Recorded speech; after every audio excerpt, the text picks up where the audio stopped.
드립니다. 다음으로 그간 방역을 위해 수집한 확진자의 이동 경로 등 개인정보 수집, 처리, 점검 결과와 함께 개인정보 보호 강화 방안을 말씀드리겠습니다. 개인정보보호위원회는 지난 8월 24일부터 28일까지 243개 지자체 홈페이지를 확인하여 확진자의 이동 경로를 지침에 따라 적절하게 공개하는지 점검하였습니다. 점검 결과 확진자 동선 중 개인을 식별할 수 있는 정보를 포함하여 공개한 349건과 14일이 지난 후에도 이동 경로 정보를 삭제하지 않은 86개 지자체를 발견하고 시정 조치를 하였습니다. 또한 중대본 공고 지침을 개인정보보호법에 따라 의무화하는 방안을 추진할 예정입니다. 한편 지난 5월 이태원 집단 감염과 관련하여 수집한 휴대전화 기지국 접속 정보는 서울시가 역학조사 등 업무가 종료된 이후 파기하였음을 확인하였습니다. 광복절 서울 도심 집회와 관련하여 수집한 휴대전화 기지국 접속 정보 또한 역학조사 종료 후 파기 여부를 확인할 예정입니다.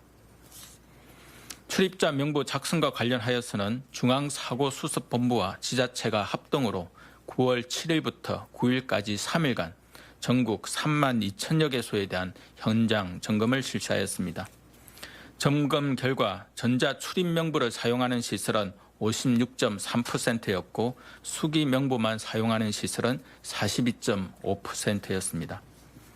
전자 출입 명부의 경우 시설 방문 정보와 이용자 정보가 각각 한국사회보장정보원과 QR코드 발급 기간에 분산 보관되고 4주 후 자동 파기되는 등 안전하게 관리되고 있음을 확인하였습니다. 수기명부 작성 원칙 준수 여부를 점검한 결과 신분증 확인은 82%, 별도 장소 보관은 88%, 4주 후 파기는 약 98%의 시설에서 이행 중인 것으로 나타났습니다. 그리고 수기명부를 작성하는 경우 개인정보가 쉽게 노출되고 정확성을 담보하는 데 한계가 있는 점을 확인하였습니다.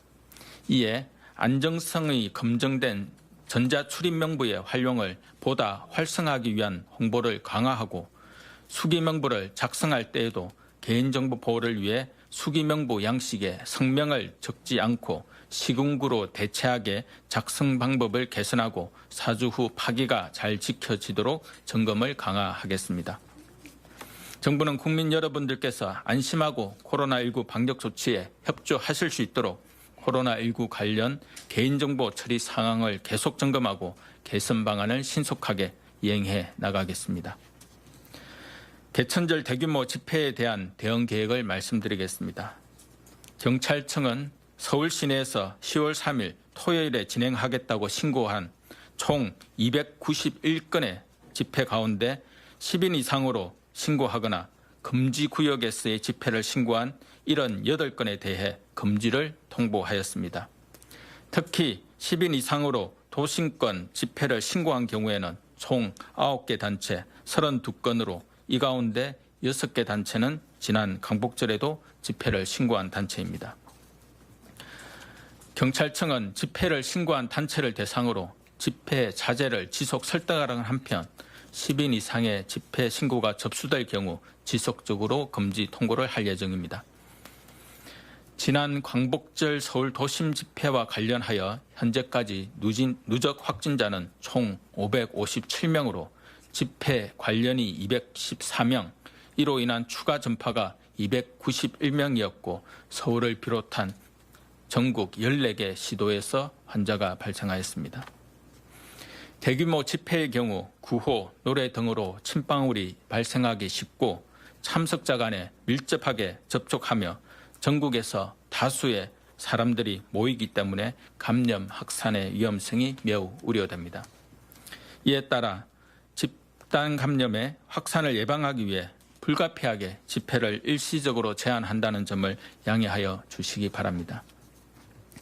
만약 집회를 강행하는 경우 정부는 국민들의 생명과 안전을 보호하기 위해 신속하게 해산 절차를 진행할 것이며 그에 대한 불법 행위는 현장 근거를 원칙으로 법과 원칙에 따라 엄정하게 대응할 것임을 말씀드립니다. 사회적 거리두기의 장기화로